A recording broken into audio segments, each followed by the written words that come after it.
Welcome to Science Easy Tech channel. In this video, we are going to discuss about types of communication.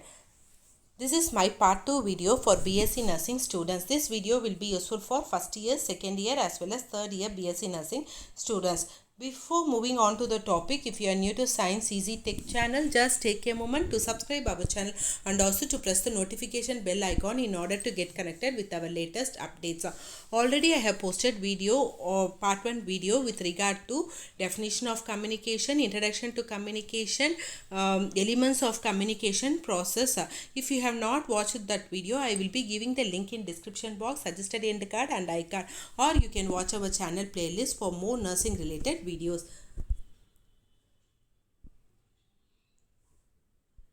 So here the types of communication can be classified under the following headings. So the first classification is based on the means of delivering the message. Next is based on the purpose of communication. Next, based on the levels of communication. Next is based on the pattern of communication. So what are all the types of communication? The communication based on the means of delivering the message, based on the purpose of communication, based on the levels of communication, based on the pattern of communication. So these are all the 4 headings which we are going to see in detail. So first we will see based on the means of delivering the message.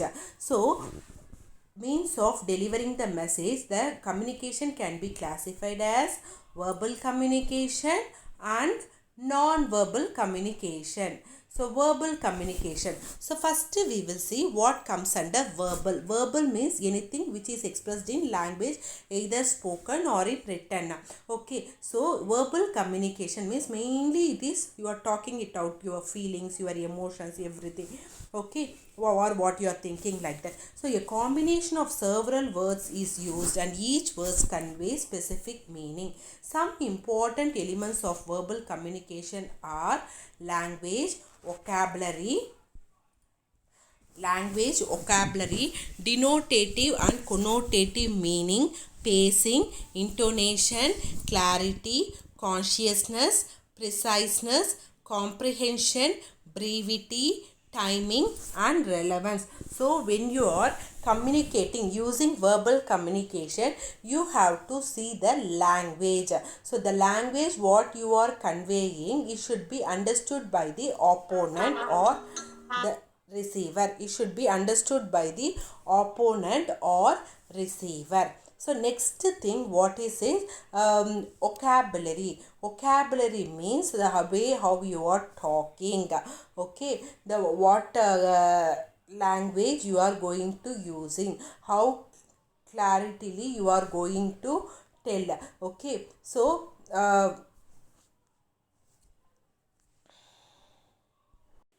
next is denotative. So what is the meaning of denotative? Denotative means precise, concise, literal, objective, like that. Okay, so it denotative meaning means it describes the object, person or idea very clearly, very precisely, like that.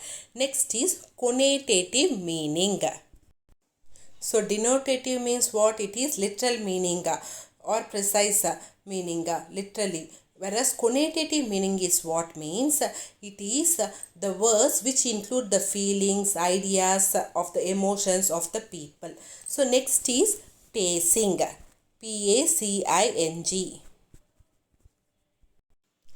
So when you are talking, you should not be too fast or too slow. Okay. So where and all you have to use your voice modulations. Where and all you have to pass it. So you have to present in such a way so that it will be interesting for the others to hear. Next is intonation. Tonation, your modulation of voice, the tone what you are using, everything comes under intonation. Then clarity of speech. Then consciousness, preciseness, already I have told about preciseness, comprehension, understanding ability. Okay, or clarity what you are conveying, everything should be there. Next is brevity. So this brevity is also like preciseness. Okay, so more or less everything is representing whatever you have to tell. It should be very precise, it should be clear, it should be short also, it should be short and quick also. So brevity means precise, clear, short and quick. Okay, timing should be there, and relevance of the conveying message should be there. Next, moving on to there are various types under verbal communication, like spoken communication, what you are speaking it out, written communication, letters, everything, telecommunication, telephonic things, electronic communication like emails, everything, etc.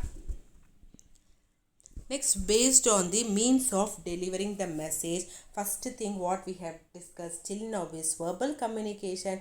Next is non-verbal communication. So this non-verbal means without using any words it comes, where the five senses and whole range of your body movements, postures, gestures, facial expressions and silence. Sometimes there is a proverb, silence speaks more than words, like that they used to tell, or used for sending and receiving the messages. Okay, so how you are going to make your gestures, actions, postures, everything is going to play a very important role. So for this non-verbal communication, even in dancers and all, no, they will express everything. Okay, so non-verbal communication is a more accurate thing. In mime and all, what they are using mostly non-verbal communications only, and they are telling in my tabla, then my mime, everything they are using this thing only in narrating a story. So non-verbal communication is a more accurate way of communication, because it conveys the true and intended meaning of the message. So non-verbal communications are so much, like touch, a comforting touch, eye contact, facial expression, your posture, your gait, your gestures or expressions, your physical appearance, your sounding, then your silence. So sometimes they will tell silence speaks more than words, speech is silver, silence is gold, like that, and all proverbs are there. So based on the purpose of communication, you have formal communication, you have non-informal communication, you have therapeutic communication. Okay, so these are all the various types of communication. So we will see one by one. Transpersonal communication and small group communication are based on the levels of communication, that is intrapersonal, interpersonal and transpersonal communications and all. So first we will see based on the purpose of communication, formal communication and informal communication. So formal communication here, suppose in a hospital, a nursing superintendent, okay, is communicating with the staff nurse, means that is a formal communication. A principal communicating with the staffs. Okay, so everything is in a formal communication, where there will be a channel of authority or a line of authority, and there will be a flowchart, organizational flowchart from higher to lower. Okay, so and they will be communicating very formally. For example, a teacher communicating with the principal, a principal communicating with the teacher, like that. These are all formal, okay, official relationships they will be having. So next is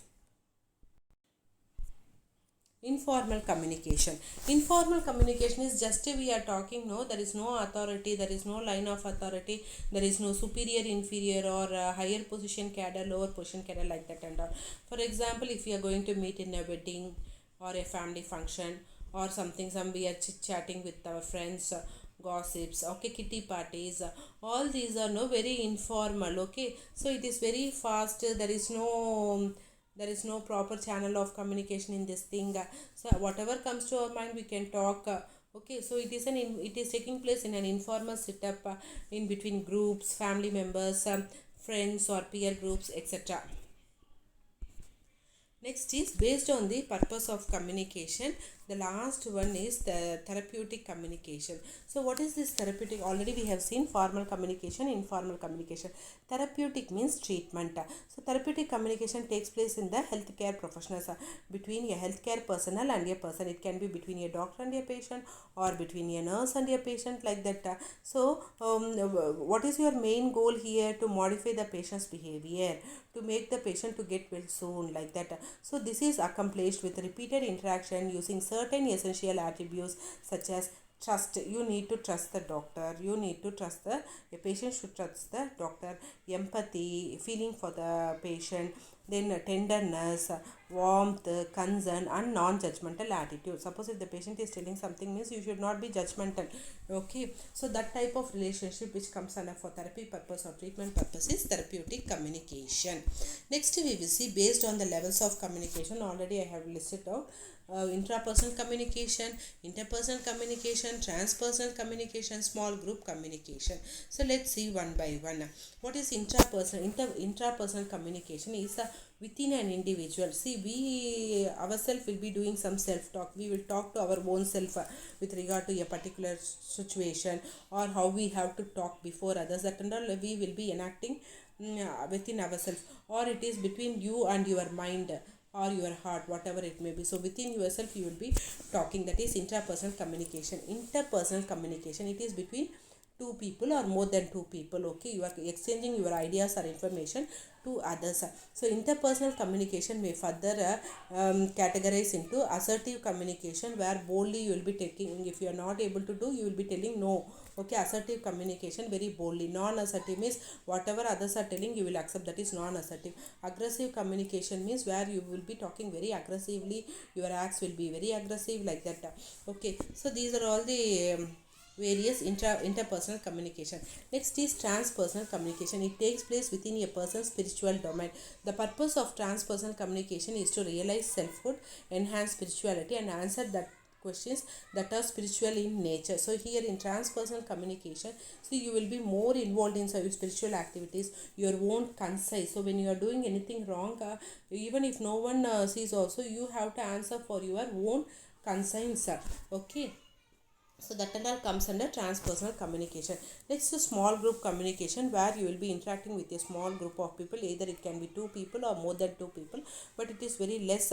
So either it can be face to face, or it can be a conference call. So nowadays even in COVID time and all, we have taken classes for using Google Meet, Zoom, like that and all. Okay, so patient care conferences, staff meetings, and reports are good examples for small group communication.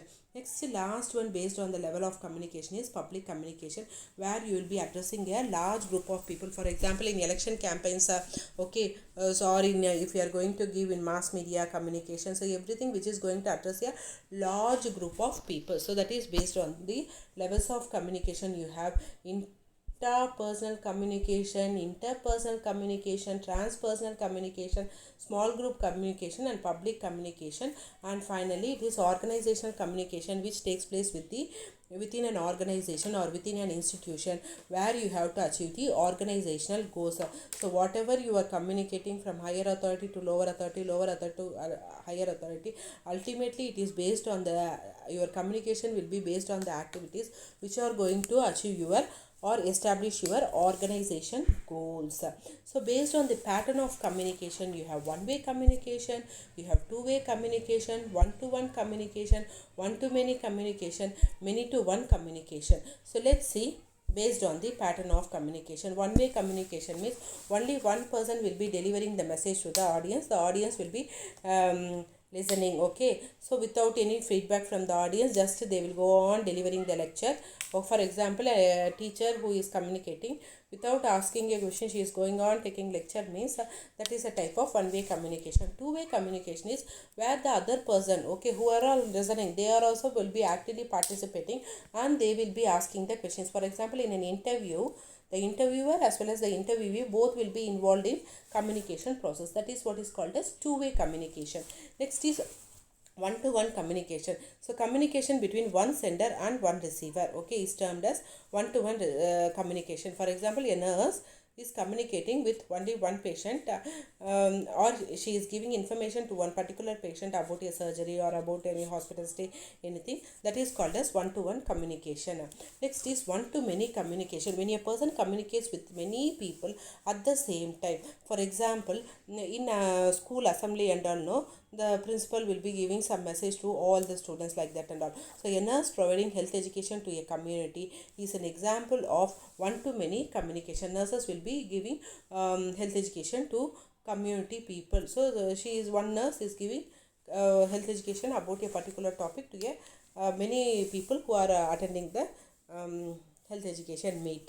Okay, so next is many to one communication. Many to one communication, for example, in a panel, many will be talking and they will be addressing the questions to one particular person. So many to one communication takes place where several people communicate with one person at the same time. So many people, they will be asking their questions to one particular person, and that one particular person will be answering to the questions what have been asked by many people. For example, a celebrity, okay, an actor, he is participating in a show where so many students are involved. So many students, they will be posing the questions to that particular actor. So each and every question he will be answering. So that is many to one communication. So in this class we have seen various communication. So first comes under based on the means of delivering the message. The communication can be divided as verbal communication. Under verbal communication you have again spoken communication, written communication, telecommunication, electronic communication. Next is non-verbal communication. So non-verbal communication, after that you, based on the purpose of communication, you have formal communication, you have informal communication, you have therapeutic communication. Based on the levels of communication, again it is divided into intrapersonal communication, interpersonal communication, transpersonal communication, small group communication, public communication, organizational communication. Based on the pattern of communication, you have one-way communication, two-way communication, one-to-one communication, many-to-one communication. Hope this video is clear for you all. If you like my video, don't forget to give a thumbs up, share and subscribe to Science Easy Tech channel. My previous videos link I have given in description box, suggested end card and iCard, or you can watch our channel playlist for more nursing related videos. Thank you friends. Keep supporting to Science Easy Tech channel.